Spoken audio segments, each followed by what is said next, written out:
क्यों स्टूडेंट्स आए नहीं है क्लास स्टार्ट करने? क्लास के सर हुए स्टूडेंट है आपके, फिजिकल कोई भी नहीं है?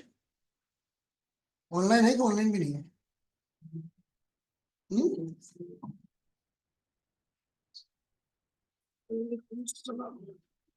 अरे FR1 के दुनिया चलने का कि आपके लिए आज तो फिर जरूरत नहीं होगी। नहीं आज ही आ गया, लेकिन वो इसकी क्लास के बाद है। अच्छा तो ये है। अच्छा इसको स्टार्ट करेंगे हम।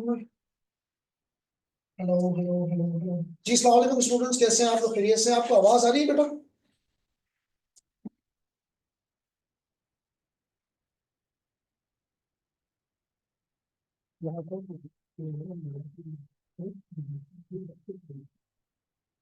जी बेटा, मुझे वॉइस चैट के जरिए बताइएगा कि आप लोगों को मेरी आवाज आ रही है। 1 4 यस, 2 4 नो।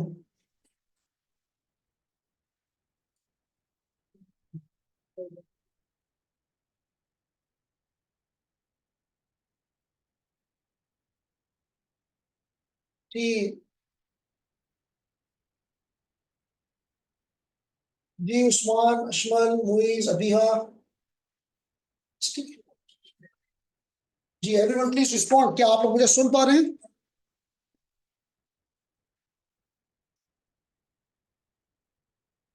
जी क्लास कैसे हैं आप लोग? खैरियत से हैं? तबीयत ठीक है? अच्छा क्लास, आज हमारी MFA की जो है वो सेकंड क्लास है, and we are going to start with the source of finance. So please आप लोग जो है वो, हमने लास्ट क्लास के अंदर जो है वो कोर्स आउटलाइन को डिस्कस किया था। हमने लास्ट क्लास के अंदर जो है वो मार्क्स की एलोकेशन को डिस्कस किया था। हमने लास्ट क्लास के अंदर जो है वो MFA की जो MFA की जो इम्पोर्टेंस है उसको डिस्कस किया था। मैंने आपको ये भी बताया था लास्ट क्लास के अंदर कि MFA के कौन कौन सा चैप्टर, कौन कौन सा जो है वो टीचर पढ़ाएंगे। तो ये हमने सारी चीजें जो है वो लास्ट क्लास के अंदर हमने डिस्कस करी थी। और आज हम बाकायदा अपने इस टॉपिक का आगाज करेंगे by the name of source of finance. Source of finance. अच्छा, सोर्स ऑफ फाइनेंस का जो है बेटा चैप्टर पढ़ना इनिशियली इसलिए जरूरी है क्योंकि सोर्स ऑफ फाइनेंस अगर हम नहीं पढ़ेंगे तो हमें कॉस्ट ऑफ कैपिटल, हमें इन्वेस्टमेंट अप्रेजल, या आगे जाके हमें जो है वो रिस्क के जो चैप्टर्स हैं या इवन वर्किंग कैपिटल है वो समझ में नहीं आएगा। तो हमें source of finance which is going to be the first chapter in MFA वो समझना जरूरी है। और सोर्स ऑफ फाइनेंस को अगर हम समझने की कोशिश करें तो मेनली हमारे पास, ब्रॉडली हमारे पास 3 सोर्स ऑफ फाइनेंस हैं MFA के अंदर। सोर्स ऑफ फाइनेंस का मतलब क्या है कि हमारे पास कहां कहां से पैसा जो है वो आएगा, यानी कि the sources from which the company can obtain it's finances from. हमारे पास पैसा कहां कहां से आएगा, इसको हम सोर्स ऑफ फाइनेंस के अंदर पढ़ते हैं। तो पहली जो सोर्स होती है ना बेटा, वो होती है हमारे पास इक्विटी फाइनेंस। पहली जो सोर्स है वो हमारे पास इक्विटी फाइनेंस। जो दूसरी सोर्स है वो हमारे पास डेट फाइनेंस। और जो तीसरी सोर्स है वो हमारे पास preference shares finance.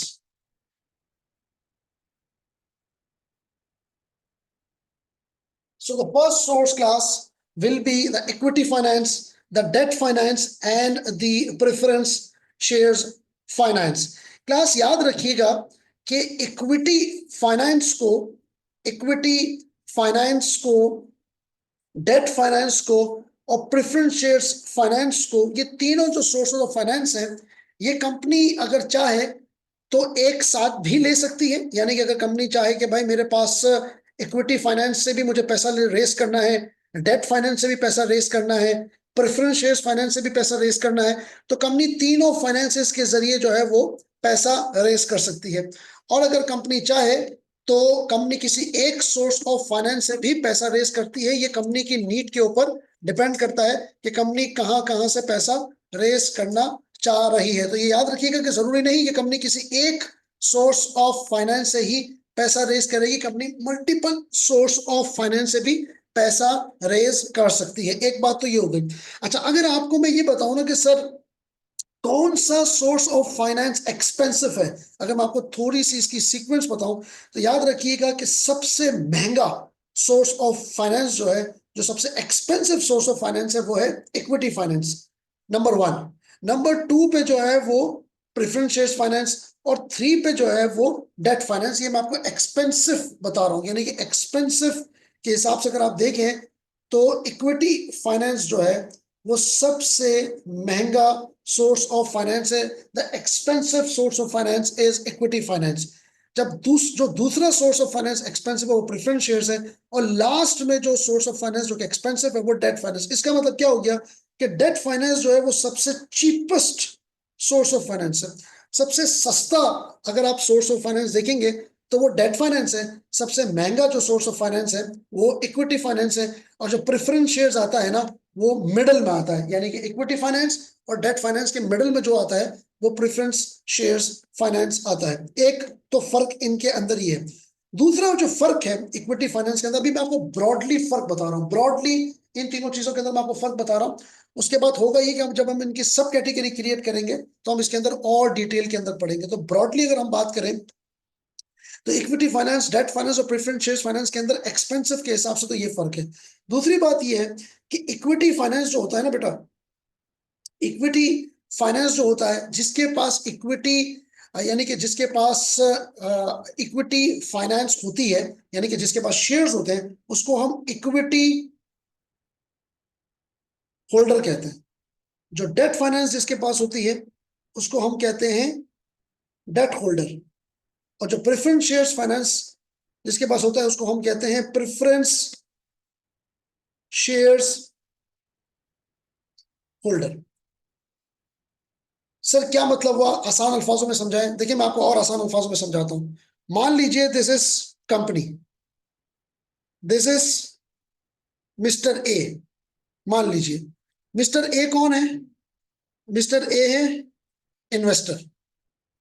Mister A के पास जो है वो पैसा है, और कंपनी को मिस्टर ए से पैसों की जरूरत है। तो कंपनी क्या करती है, कंपनी जाती है मिस्टर ए के पास और मिस्टर ए को शेयर्स इशू करती है।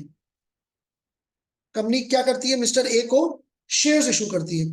मिस्टर ए क्या करता है, कंपनी को, मिस्टर ए कंपनी को क्या देगा, फाइनेंस देगा, यानी कि पैसा देगा।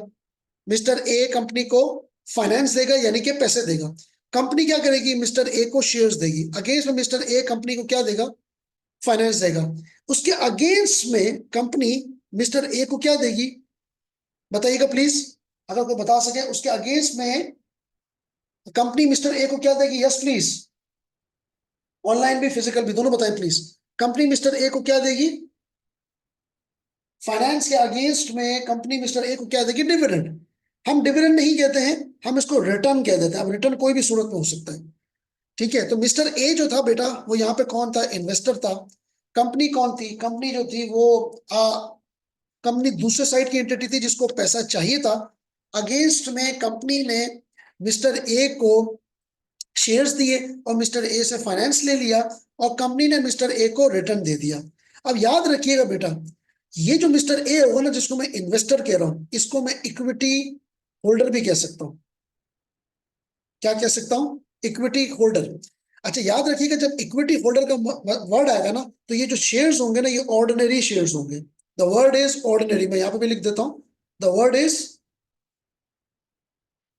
The word is ordinary shares. जब भी इक्विटी का वर्ड आएगा तो इसका मतलब ये है कि ऑर्डिनरी शेयर्स। ये बात समझ आती है कि नहीं आती बेटा, तो ये दिमाग में रखिएगा कि जब भी ordinary shares company mister A को देगी तो मिस्टर ए इक्विटी होल्डर बन जाएगा, और मिस्टर ए जो है वो इसको हम इन्वेस्टर भी कह सकते हैं, और कंपनी जो है वो अगेंस्ट में उसको रिटर्न देगी। ये बात तो समझ में आ गई। इसी तरीके से अगर सेम कंपनी मिस्टर ए को अगर for example death certificates issue करती है, death certificate, DEBT, death certificates, अगर डेट सर्टिफिकेट्स इशू करती है और मिस्टर ए अगेंस्ट में कंपनी को फाइनेंस देता है, यहां पे मैं लिख देता हूं फाइनेंस, तो इसके अगेंस्ट में कंपनी अगेन मिस्टर ए को क्या देगी, रिटर्न देगी, रिटर्न देगी। लेकिन मिस्टर ए को मैं क्या कहूंगा, मिस्टर ए को मैं इन्वेस्टर भी कह सकता हूं, और मिस्टर ए को स्पेसिफिकली मैं क्या कहूंगा, डेट होल्डर। क्या वर्ड यूज करूंगा, डेट होल्डर। सेम केस में अगर कंपनी है और यहां पे मिस्टर ए है, और मिस्टर ए कंपनी ने मिस्टर ए को प्रेफरेंस शेयर्स इशू किए, कौन से शेयर इशू किए, प्रेफरेंस शेयर इशू किए, और मिस्टर ए ने कंपनी को, मिस्टर ए ने कंपनी को फाइनेंस दिया, और कंपनी ने मिस्टर ए को अगेंस्ट में रिटर्न दिया, तो मिस्टर ए को मैं क्या कहूंगा, यस क्लास बताइएगा, मिस्टर ए को मैं क्या कहूंगा इस केस के अंदर,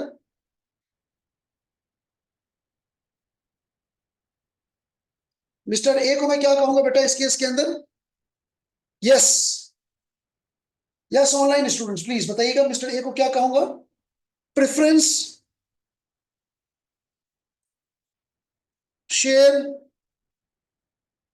होल्डर।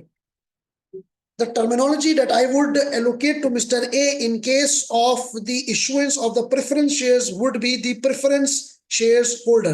बेटा ये तीनों मैंने आपको जो चार्ट्स बनाकर बताए हैं, इसमें एक हमारे पास इक्विटी होल्डर है, एक हमारे पास डेट होल्डर है, और एक हमारे पास प्रेफरेंस शेयर होल्डर है। ये ब्रॉडली मैं आपको थोड़ा सा टर्मिनोलॉजी आगे कर रहा हूँ, बता रहा हूँ। अच्छा, यहाँ पे एक और चीज समझने की कोशिश करिएगा कि ये जो कंपनी मिस्टर ए को रिटर्न दे रही है, वो कंपनी के लिए क्या है, वो कंपनी के लिए है कॉस्ट, वो कंपनी के लिए क्या है, कॉस्ट। और यहां पे मिस्टर ए के लिए वो क्या चीज है,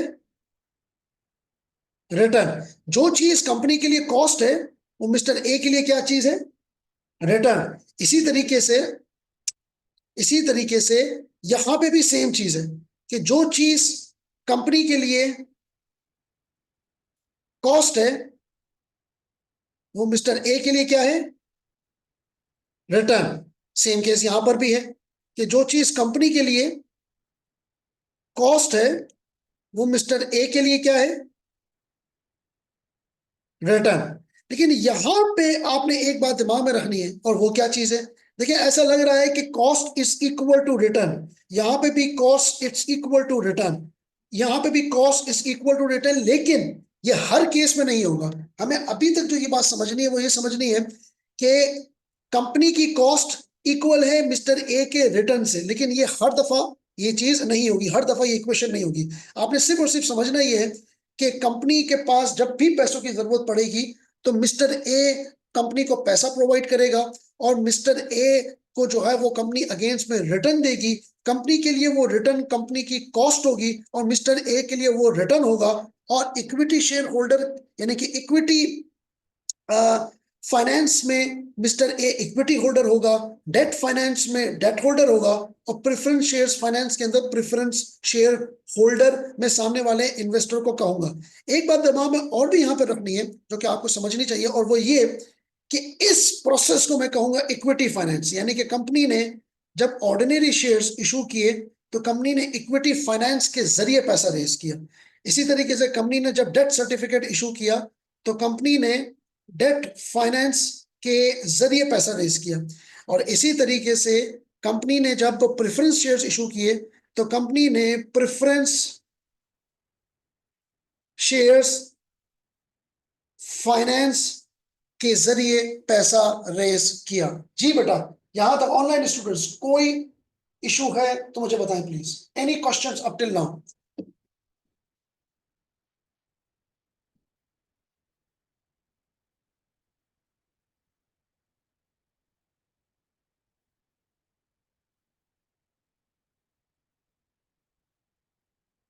जी क्लास, यहां तक कोई इशू है ऑनलाइन स्टूडेंट्स, 1 4 yes 2 4 no, यहां तक क्लियर है आप लोगों को? ओके, ये हमने बेसिक बेसिक टर्मिनोलॉजीज पढ़ी है। अच्छा, एक और चीज जो कि आपको इक्विटी फाइनेंस के अंदर देखनी है, वो ये देखनी है कि सर इसको सिर्फ और सिर्फ मैं कंपनी की जो है ना कॉस्ट नहीं कहूंगा, इसको मैं क्या कहूंगा, इसको मैं कहूंगा कॉस्ट, इसको सिर्फ मैं कॉस्ट नहीं कहूंगा, बल्कि इसको आप कहेंगे cost of equity.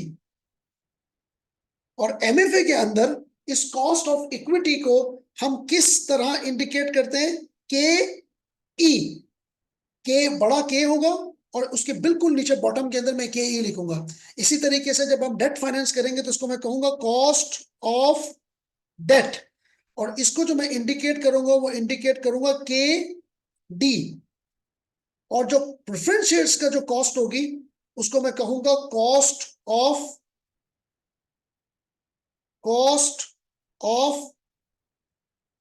Preference shares, और उसको मैं कहूंगा के पी। ये दिमाग में रखिएगा प्लीज। हम एमएफए के अंदर जो कॉस्ट होगी उसको मैं cost of equity, cost of debt और कॉस्ट ऑफ प्रेफरेंस शेयर्स के पी, इनको मैं ये कहूंगा।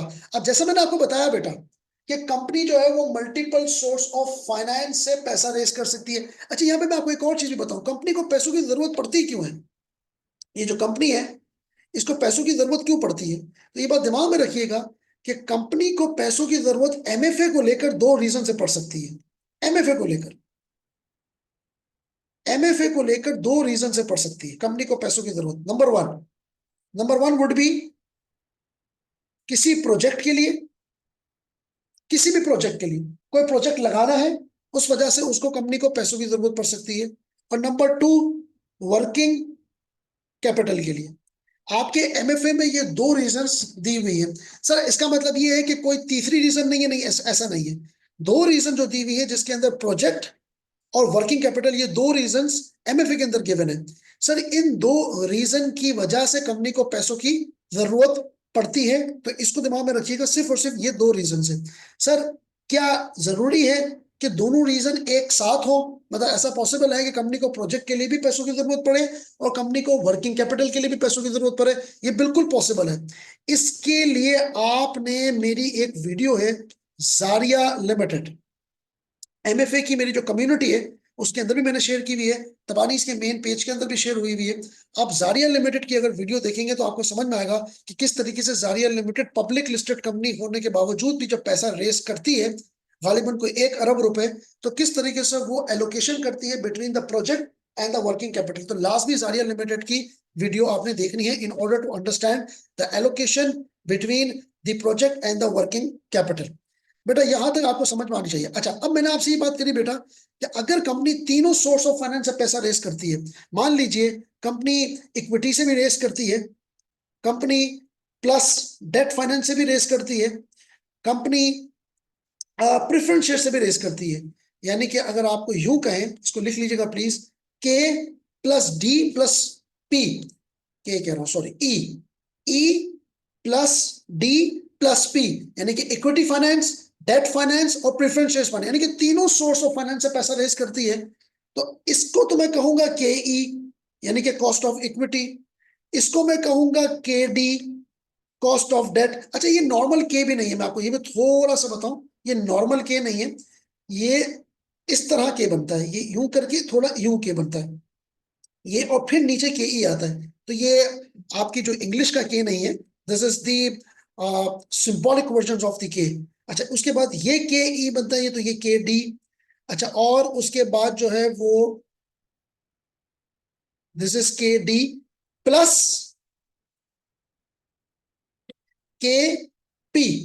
तो इक्विटी फाइनेंस, डेट फाइनेंस और प्रेफरेंस शेयर्स फाइनेंस को अगर मैं देखूं तो के E plus K D plus K P. तो अगर कंपनी तीनों सोर्स ऑफ फाइनेंस, तीनों सोर्स ऑफ फाइनेंस से पैसा रेस करती है, तो इसको मैं कहूंगा K E plus K D plus K P, it's equal to वैक, that is weighted average cost of capital. इसका मतलब सर समझ में आया आपको? इसका मतलब ये है कि जब कंपनी तीनों सोर्स ऑफ फाइनेंस से पैसा रेस करेगी, तीनों सोर्स ऑफ फाइनेंस से पैसा रेस करेगी, तो मैं वैक कैलकुलेट करूंगा, जो कि हम नेक्स्ट कॉस्ट ऑफ कैपिटल के चैप्टर में जाकर पढ़ेंगे कि किस तरीके से कॉस्ट ऑफ कैपिटल तीनों सोर्स ऑफ फाइनेंस को लेकर निकाला जाता है। क्लास यहां तक कोई कंफ्यूजन है तो बताएं, नहीं है तो भी बताएं। यस ऑनलाइन स्टूडेंट्स प्लीज थोड़ा सा लाइव रहेंगे, प्लीज थोड़ा सा रिस्पॉन्ड करेंगे ताकि मुझे समझ में आए कि आप लोगों को कितना समझ में आ रहा है और कितना समझ में नहीं आ रहा है। Yes please. So far we have discussed the source of finance. So far we have discussed कि जो इक्विटी फाइनेंस होती है, डेट फाइनेंस होती है, प्रेफरेंस शेयर्स फाइनेंस होती है, इन तीनों में क्या फर्क है, तीनों के टर्मिनोलॉजीज के अंदर जो रिसीवर होगा उसको हम क्या क्या कहेंगे, और इनको किस किस सिंबल से इंडिकेट किया जाता है, जैसे कि कॉस्ट ऑफ फाइनेंस को KE से, फिर कॉस्ट ऑफ डेट को KD से, कॉस्ट ऑफ प्रेफरेंस शेयर्स को KP से, और इस तरीके से चीजें आगे चलती हैं। Yes, any confusion class? Should I go ahead और नॉट?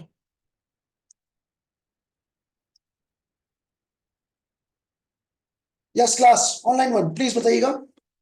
अच्छा, अब नेक्स्ट अगर हम देखें थोड़ा सा इक्विटी फाइनेंस, डेट फाइनेंस और प्रेफरेंस शेयर्स फाइनेंस को और थोड़ा सा देखें, तो इक्विटी फाइनेंस को यानी कि ऑर्डिनरी शेयर्स को, यहां पे एक और चीज भी दिमाग में रखिएगा, हम लोग कॉमन स्टॉक भी कहते हैं। इक्विटी फाइनेंस को हम लोग कॉमन स्टॉक भी कहते हैं। और इक्विटी फाइनेंस के अंदर जो रिटर्न देते हैं उसको हम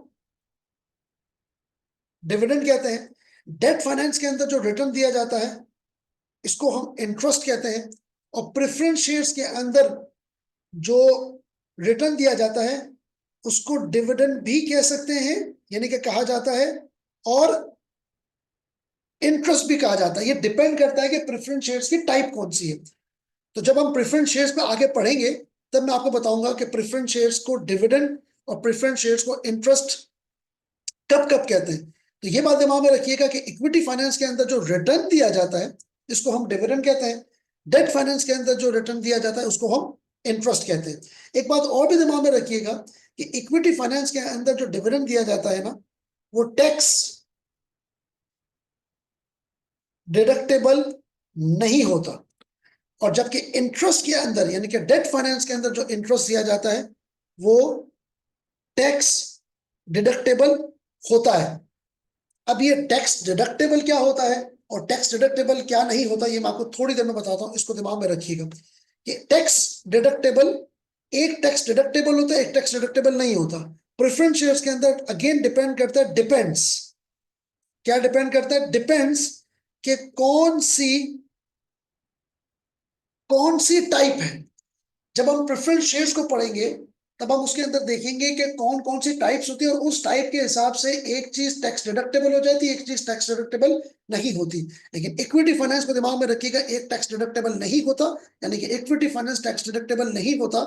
जबकि डेट फाइनेंस जो होता है ना बेटा, वो टैक्स डिडक्टेबल होता है।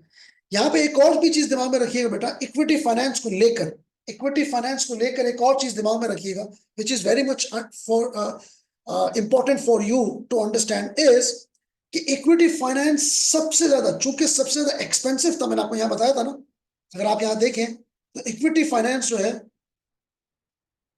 इक्विटी फाइनेंस जो है वो सबसे ज्यादा एक्सपेंसिव है, इसीलिए सबसे ज्यादा रिस्की भी है। सबसे ज्यादा ये रिस्की है इक्विटी फाइनेंस। और डेट फाइनेंस जो है चूंकि एक्सपेंसिव नहीं है, चीप है, तो इसी वजह से ये लेस रिस्की होता है, इसी वजह से ये लेस रिस्की होता है इक्विटी फाइनेंस, ऑलवेज रिमेंबर। और जो प्रेफरेंस शेयर्स होता है ना, वो मिडिल लाइन पर आ रहा होता है, वो मिडिल लाइन पर आता है। मिडिल लाइन का मतलब क्या हो गया कि इक्विटी फाइनेंस को अगर हम देखें तो ये मोर रिस्की होता है, ये more risky than debt finance, but less risky, but less risky than equity finance. तो ये मिडल में आ रहा होता है, ये कहीं ना कहीं आके आपके मिडल में आ रहा होता है। मैं अभी आपको प्रेफरेंस शेयर्स के ऊपर और गाइडेंस देता हूं, लेकिन ये दिमाग में आपके आना चाहिए कि इक्विटी फाइनेंस चूंकि महंगा होता है तो एक्सपेंसिव होता है, चूंकि डेट फाइनेंस महंगा नहीं होता तो इस वजह से ये लेस रिस्की होता है। क्लास यहां तक बात समझ आती कि नहीं आती? मैं आपको एक और चीज समझाता हूं इस पूरे फॉर्मेट से लेकर, तो आपको समझ में आएगा कि ये लेस रिस्की क्यों होता है और वो जो है वो इक्विटी फाइनेंस मोर रिस्की क्यों होता है, और टैक्स डिडक्टेबल की चीज आपको समझ में आएगी। यस ऑनलाइन स्टूडेंट्स आप लोग मेरे साथ हैं कि नहीं है? 1 4 yes 2 4 नो प्लीज। देखिए हम ये समझना चाह रहे हैं कि रिस्की का क्या मतलब है। देखिए फॉर एग्जाम्पल मैं आपको यहाँ पे एक कंपनी का पीएनएल बनाता हूँ, statement of profit and loss. अगर हम statement of profit and loss एक पर्टिकुलर कंपनी का बनाएं तो उसके अंदर यहां पर आ रही होती है सेल्स। लेट सपोज मैं आपको थोड़ा सा जो है ना वो अंदाजा दे रहा हूं। अच्छा यहां पर आती है हमारे पास कॉस्ट ऑफ गुड सोल्ड, ठीक है। अच्छा जो रिमेनिंग आंसर हमारे पास आता है वो आता है ग्रॉस प्रॉफिट, ठीक है। अच्छा ग्रॉस प्रॉफिट के बाद हमारे पास आते हैं ओपेक्स। ओपेक्स का मतलब ऑपरेशनल एक्सपेंडिचर। और जो रिजल्टिंग आंसर आता है वो आता है हमारे पास PBIT, that is profit before income and tax, PBIT. अच्छा पिबिट में से क्या माइनस होता है बच्चा लोग जरा बताइएगा? पिबिट में से क्या माइनस होता है? Profit before income and tax के बाद क्या चीज आती है जो कि इसमें से माइनस होगी? यस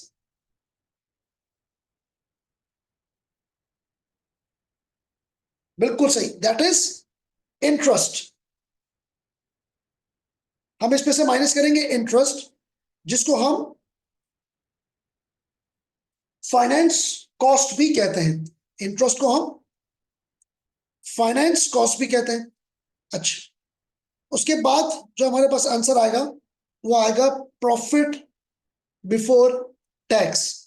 अच्छा इसमें से हम माइनस करते हैं टैक्स, तो हमारे पास जो आंसर आया वो आया प्रॉफिट आफ्टर टैक्स। ये हमारा एक नॉर्मल सा एसपीएल यानी कि प्रॉफिट एंड लॉस का फॉर्मेट है, जो कि आपको जो कि आप लोगों को पता ही होगा। अच्छा अब जरा बात समझिएगा, ये जो पैट है ना प्रॉफिट आफ्टर टैक्स, ये जो प्रॉफिट आफ्टर टैक्स है ना, इसमें से इसमें से हम माइनस करते हैं प्रेफरेंस डिविडेंड को। यानी कि जो प्रेफरेंस शेयर होल्डर है ना उनका हिस्सा चला जाता है। कौन से प्रेफरेंस शेयर होल्डर का हिस्सा जाता है ये थोड़ी देर में पता चल जाएगा, लेकिन जो प्रेफरेंस शेयर होल्डर है उनका हिस्सा निकलता है प्रॉफिट आफ्टर टैक्स में से। जो रिमेनिंग अमाउंट बचती है ना इसको हम कहते हैं प्रॉफिट एट्रीब्यूटेबल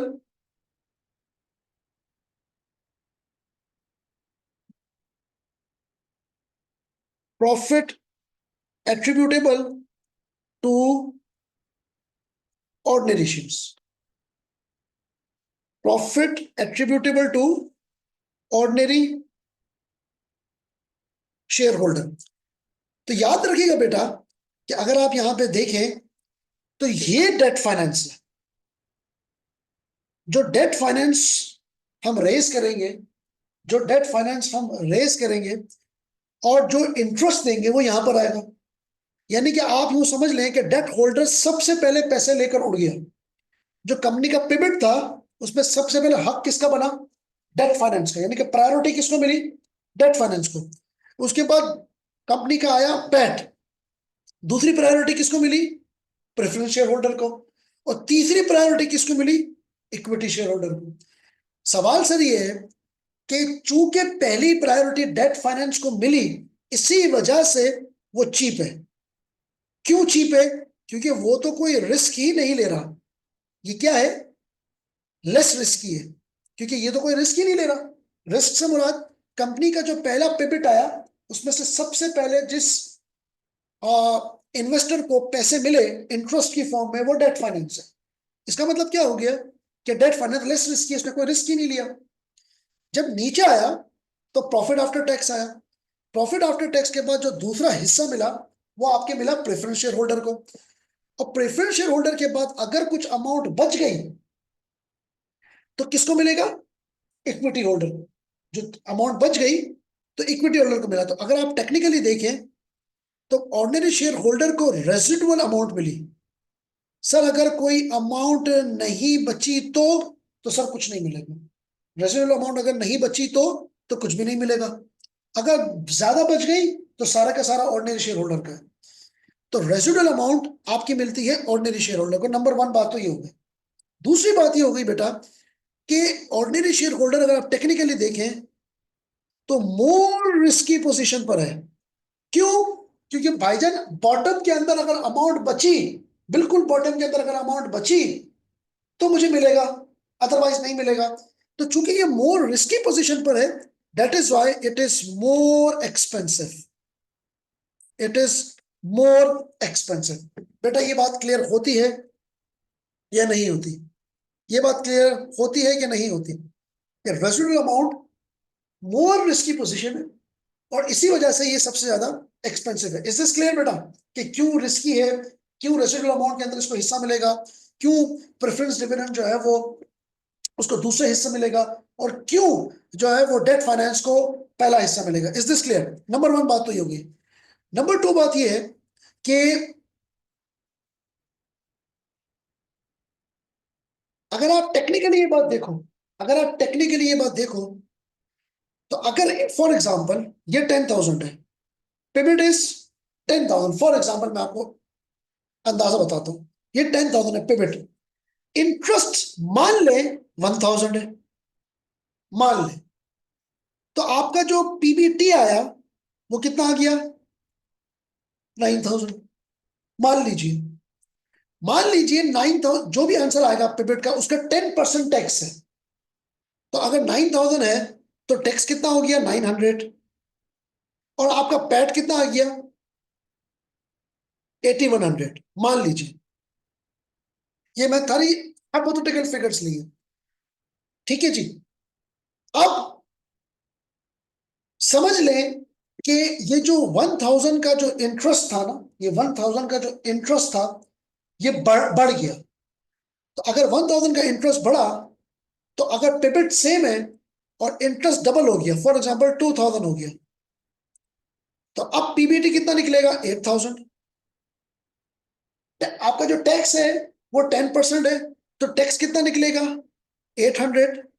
और आपका पैट कितना आ गया? 7,200।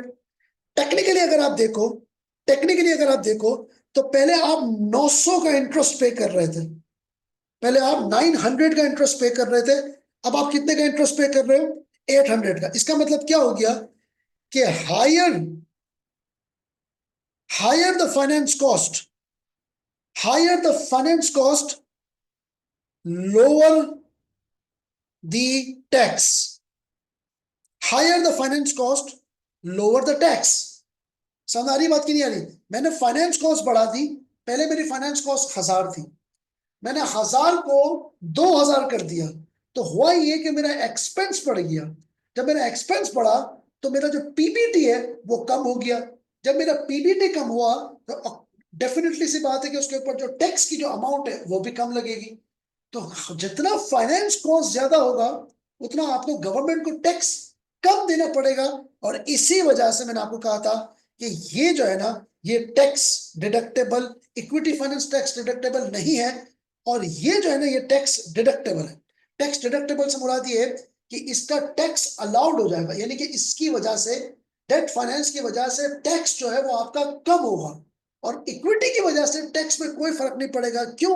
क्योंकि इक्विटी जो डिविडेंड में दूंगा वो किस में से दूंगा? प्रॉफिट एट्रीब्यूटेबल टू दी, यहां से मैं डिविडेंड दूंगा, और जो डिविडेंड जाएगा वो statement of changes in equity में जाएगा, फाइनेंस कॉस्ट का पार्ट बनेगा ही नहीं। तो इक्विटी फाइनेंस के अंदर चूंकि डिविडेंड फाइनेंस कॉस्ट का पार्ट ही नहीं बनेगा, इसी वजह से इक्विटी फाइनेंस के अंदर जो टैक्स होता है ना वो डिडक्टेबल नहीं होता। Is this clear or not? Yes, online students बताएंगे प्लीज।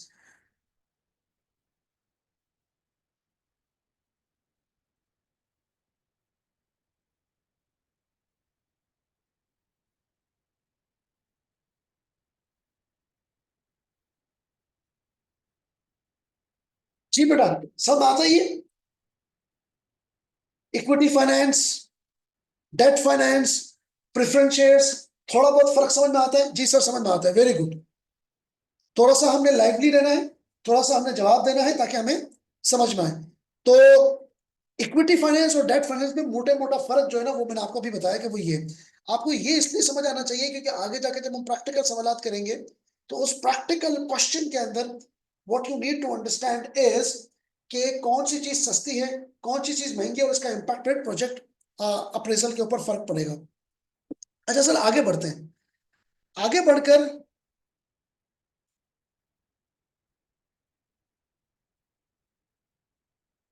अब हम थोड़ा सा जो है ना वो और चीजों को खोलते हैं, जिसके अंदर हम पहली जो चीज खोलेंगे वो खोलेंगे इक्विटी फाइनेंस को। सबसे पहले हम क्या करेंगे, इक्विटी फाइनेंस। इक्विटी फाइनेंस को थोड़ा बहुत जो है ना हम इसको और इसकी सब कैटेगरी क्रिएट करेंगे, फिर डेट फाइनेंस को खोलकर उसकी सब कैटेगरी क्रिएट करेंगे और फिर प्रेफरेंस शेयर्स को खोलेंगे। अभी तक सर हमने क्या किया, अभी तक मैंने आपको ब्रॉडली ब्रॉडली इन तीनों के अंदर डिफरेंस बताया कि अगर आपसे कोई पूछे यार इक्विटी फाइनेंस महंगा है या डेट फाइनेंस महंगा है तो आप इसको बिल्कुल तरीके से कह देंगे सर इक्विटी फाइनेंस महंगा है, डेट फाइनेंस चीप है। अगर आपसे कोई पूछे डेट फाइनेंस इज चीप और प्रेफरेंस शेयर्स इज चीप तो आप कहेंगे sir debt finance is cheap, preference shares is expensive, less expensive than equity finance but more expensive than debt finance. ये आपने इसको ब्रॉडली जो है ना वो चीजें बतानी है। फिर हमने ये भी देखना है कि इक्विटी फाइनेंस जिसको हम इशू करेंगे इसको हम इक्विटी होल्डर कहेंगे, डेट फाइनेंस हम जब इशू करेंगे तो सामने वाले बंदे को डेट होल्डर कहेंगे और प्रेफरेंस शेयर्स होल्डर कहेंगे। फिर हमने थोड़ा बहुत ये फॉर्मेट देखा।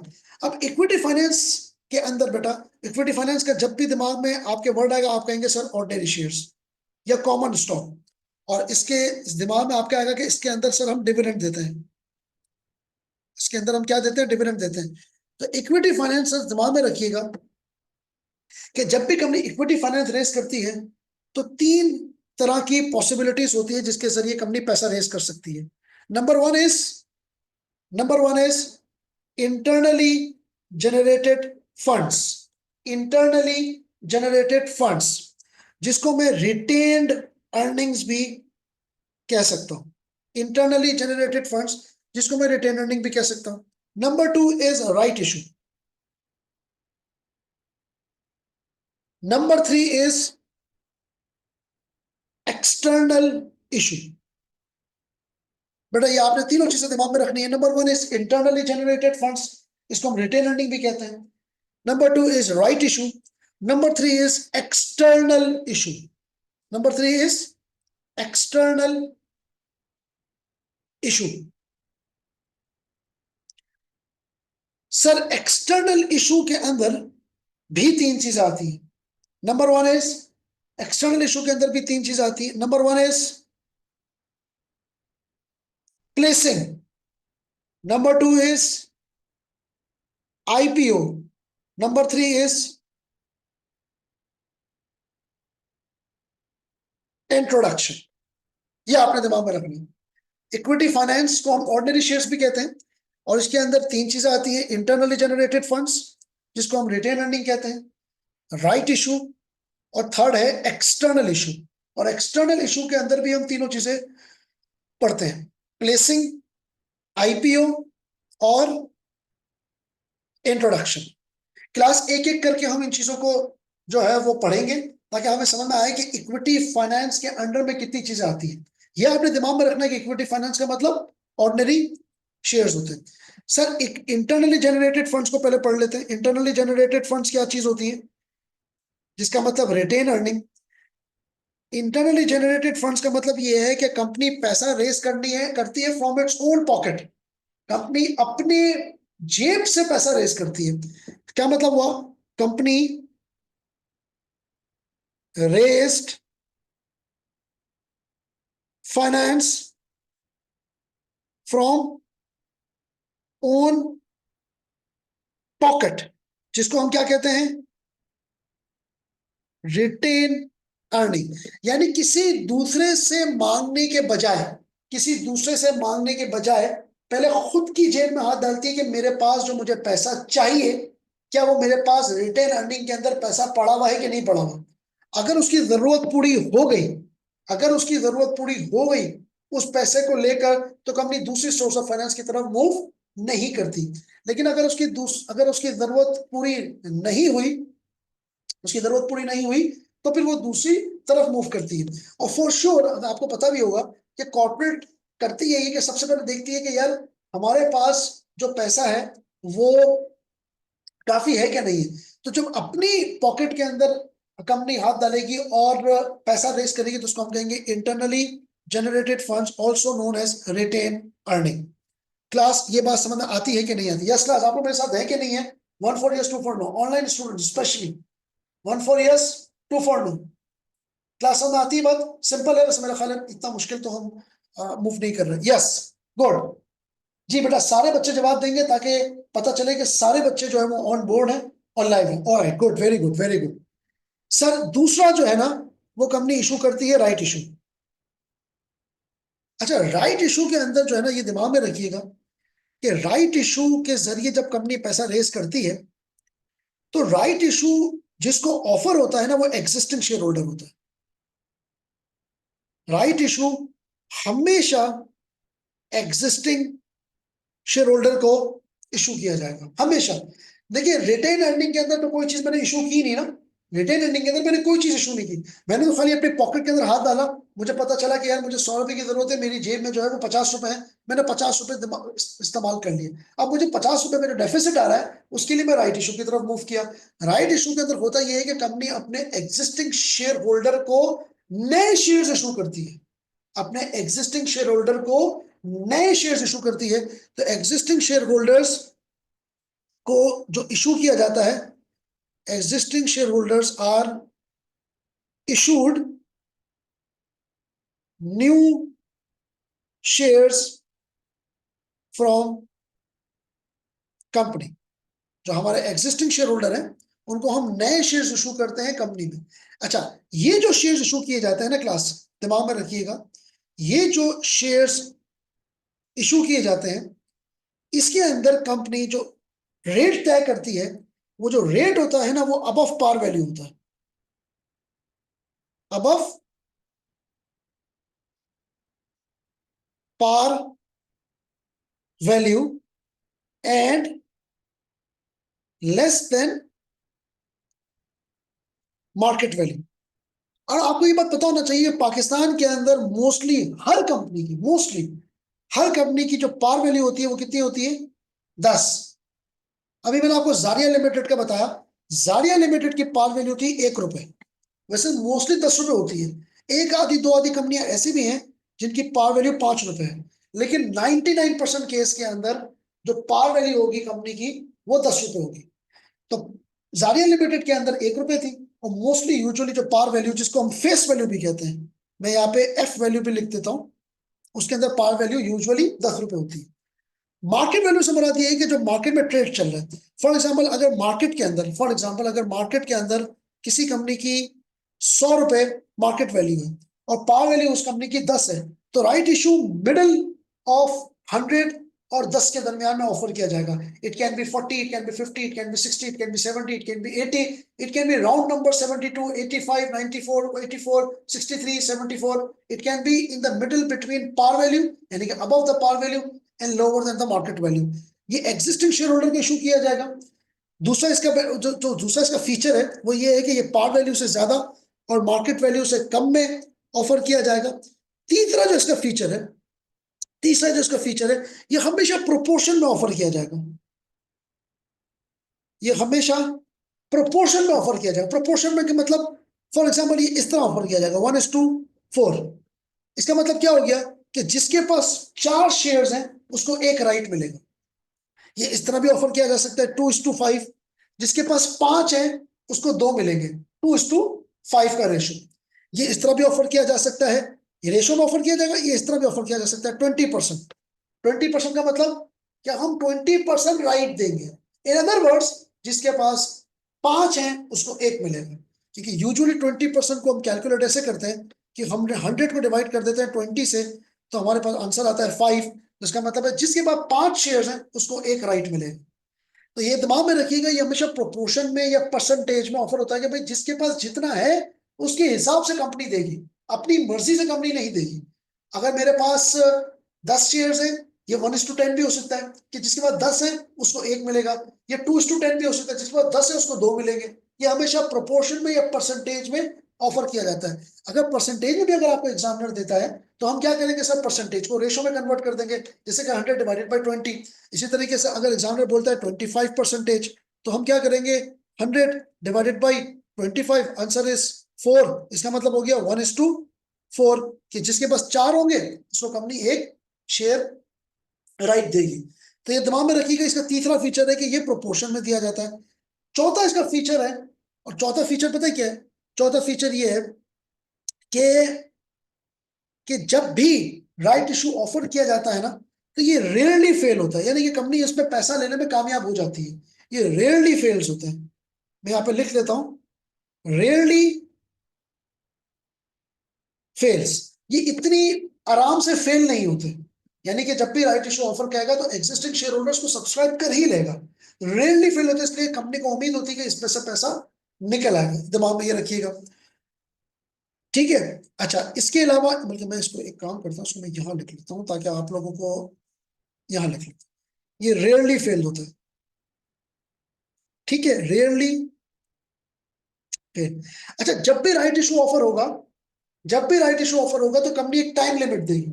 जैसे आपको डिस्काउंट की एक टाइम लिमिट मिलती है, जब भी आप कोर्स सब्सक्राइब कर रहे होते हैं तो एक टाइम लिमिट मिलती है कि भाई इस टाइम तक अगर आप कर लेंगे तो आपको डिस्काउंट मिल जाएगा, अदरवाइज डिस्काउंट नहीं मिलेगा। तो इसकी भी एक टाइम लिमिट होती है, इसकी भी एक टाइम लिमिट होती है कि भाई 10 दिन है, जिसको भी राइट शेयर लेने हैं वो आए और राइट शेयर ले लें, उसके बाद राइट शेयर अवेलेबल नहीं होंगे। अच्छा सर, दिमाग में ये बात रखिएगा कि शेयर होल्डर को, एग्जिस्टिंग शेयर होल्डर को राइट में इन्वेस्टमेंट करने का फायदा क्या है। मतलब मान लीजिए कि अगर कंपनी, मैं इसी एग्जांपल को लेता हूं, 74 रुपए के अंदर राइट ऑफर करती है, तो शेयर होल्डर क्या करेगा, शेयर होल्डर 74 रुपए के अंदर बाय करेगा। जो शेयर होल्डर है वो क्या करेगा, 74 रुपए के अंदर बाय करेगा कंपनी से, और जब मार्केट ओवर हो जाएगी, यानी कि राइट की टाइम लिमिट खत्म हो जाएगा, तो मार्केट में जाएगा, मार्केट में जाएगा, और यही शेयर कितने का अवेलेबल है मार्केट के अंदर, 100 रुपए का अवेलेबल है, तो वो राइटली 100 रुपए का बेच के आपका 26 रुपए का बेनिफिट ले लेगा। शेयर होल्डर को ये बेनिफिट है, कंपनी को क्या बेनिफिट है, giving an attraction to the existing share holder to give company more money. Company को और पैसा आ जाएगा, जब इंसेंटिव होगा कि 100 रुपए की चीज 75 रुपए में मिल रही है, तो इन्वेस्टर तो 75 रुपए की चीज लेगा ही लेगा, बाद में जाके मार्केट में 100 रुपए का बेच देगा। लेकिन कंपनी को इंसेंटिव ये है कि अचानक से इतना सारा पैसा आ जाएगा एक्सिस्टिंग शेयर होल्डर से। तो ये दिमाग में रखिएगा कि राइट इशू का, इसलिए राइट इशू रेयरली फेल होता है, इतना फेल नहीं होता, और इसकी हमेशा एक टाइम लिमिट होती है। तो बेटा ये राइट इशू के कुछ फीचर्स हैं जो कि आपको दिमाग में रखने हैं। अच्छा, यहाँ पे मुझे एक और चीज दिमाग में आई कि इक्विटी फाइनेंस के जरिए एक और तरीके से भी आप पैसा रेस कर सकते हैं, विच इज नोन एज, मैं यहाँ पे लिख देता हूँ, which is known as full market value. Full market value यानी कि 4 तरीके हो गए हमारे पास, एक आईजीएफ, सबसे पहले तो रिटेन अर्निंग, दूसरा राइट इशू, तीसरा फुल मार्केट वैल्यू, और चौथा आपका external issue. Full market value और राइट इशू में पता है क्या फर्क है, फुल मार्केट वैल्यू और राइट इशू में फर्क ये है कि फुल मार्केट वैल्यू के अंदर कंपनी जो मार्केट वैल्यू के हिसाब से शेयर इशू कर देगी। फुल मार्केट वैल्यू अगर मैं यहाँ पे लिखूं FMV, तो इसके अंदर जो शेयर्स इशू किए जाएंगे, shares are issued at current market price. जो मार्केट के अंदर शेयर्स है ना, फॉर एग्जांपल अभी करंटली 100 रुपए थे ना, 100 रुपए थे, तो जो मार्केट के अंदर शेयर प्राइस चल रही है, कंपनी उसके ऊपर जाके शेयर इशू कर देगी। कोई कम नहीं, कोई ज्यादा नहीं, कंपनी को फुल मार्केट वैल्यू के अंदर शेयर इशू करनी, तो उसके जरिए भी कंपनी के पास पैसा रेज हो जाएगा। राइट इशू के अंदर फर्क सिर्फ होता है कि मार्केट वैल्यू से कम में, पार वैल्यू से ज्यादा। पार वैल्यू से कम में नहीं हो सकता, पार वैल्यू से कम में अगर कंपनी ऑफर करेगी तो फिर वो डिस्काउंट वगैरह की और कंपनी अकाउंटिंग दूसरी स्टार्ट हो जाएगी। तो क्लास इक्विटी फाइनेंस के अंदर 4 चीज आती है, आईजीएफ, रिटेन अर्निंग, सबसे पहले कंपनी रिटेन अर्निंग की तरफ मूव करती है। अच्छा, जरूरी भी नहीं है कि कंपनी रिटेन अर्निंग की तरफ मूव करे, ऐसा भी बिल्कुल पॉसिबल है कि मेरे पॉकेट में इतना पैसा पड़ा हुआ हो और इसके बावजूद मैं दूसरी सोर्स ऑफ फाइनेंस की तरफ मूव कर रहा हूं, तो ये कोई ऑब्लिगेशन नहीं है कंपनी की तरफ कि पहले पॉकेट में हाथ डालेगी उसके बाद नेक्स्ट मूव करेगी, कंपनी की मर्जी है। समटाइम ऐसा होता है कि कंपनी के पास रिजर्व बहुत ज्यादा होता है, लेकिन वो इक्विटी फाइनेंस ही ऑफर नहीं करती, वो डेट फाइनेंस ऑफर करती है, या वो प्रेफरेंस शेयर्स फाइनेंस ऑफर करती है। तो ये कंपनी की मर्जी है, डिपेंड अपॉन द सिनेरियो। तो सबसे पहले कंपनी आईजीएफ यानी कि आईजीएफ के जरिए, रिटर्न अर्निंग के जरिए पैसा रेज कर सकती है। दूसरा, राइट इशू के जरिए पैसा रेज कर सकती है। तीसरा, फुल मार्केट वैल्यू के जरिए पैसा रेज कर सकती है। तो चौथा, एक्सटर्नल इशू, जिसके अंदर इंट्रोडक्शन, प्लेसिंग और आईपीओ होता है। और इंशाल्लाह हम ये नेक्स्ट क्लास के अंदर ये चीजें पढ़ेंगे कि एक्सटर्नल इशू क्या होता है। क्लास आप लोगों से रिक्वेस्ट ये है कि आप लोग जो है वो चले, आज तो हमारे पास जो है वो बड़ी रात भी है, और हमारे पास जो दूसरा इशू है कि आज हमारे पास जो रोड्स वगैरह भी ब्लॉक्ड है। लेकिन आप लोग सबने कोशिश एक बात ये करनी है कि आपने फिजिकल प्रेजेंस अपनी देनी है, ताकि मैं आपके साथ 1 to 1 कनेक्ट कर सकूं, कांटेक्ट कर सकूं। देखिए 125 घंटे का एमएफए का कोर्स है। अगर आप लोग ऑनलाइन लेंगे चीजें पाइलअप हो जाएंगी, मुझे नहीं पता चलेगा आप क्या कर रहे हैं, आप रिकॉर्डिंग ले रहे हैं, मुझे बिल्कुल नहीं पता चलेगा। और स्टूडेंट्स यूजुअली इतना सेल्फ डिसिप्लिन नहीं होता, उसको यूजुअली पुशअप की जरूरत पड़ती है। क्लास में आप आओगे, थोड़ी बहुत हंसी मजाक, थोड़ा बहुत पढ़ाई, थोड़ा बहुत पुशअप, थोड़ी बहुत मोटिवेशन, ये हमें मिलती रहेगी। आप लोग बिल्कुल जो है ना वो एट पार रहेंगे।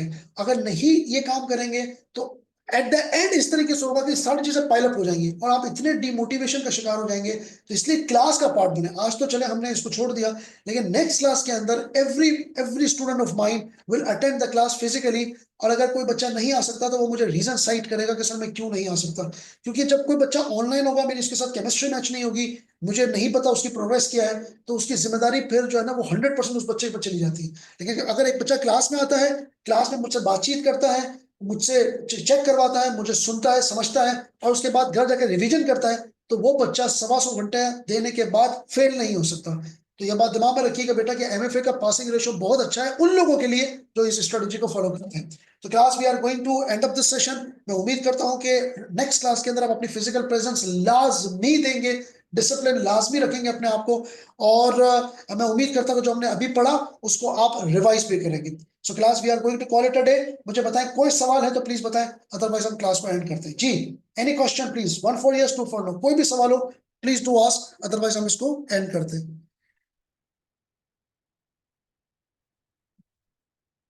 जी class, okay class, since we don't have any question, so अपना ख्याल रखिएगा। अस्सलाम वालेकुम, अल्लाह हाफिज।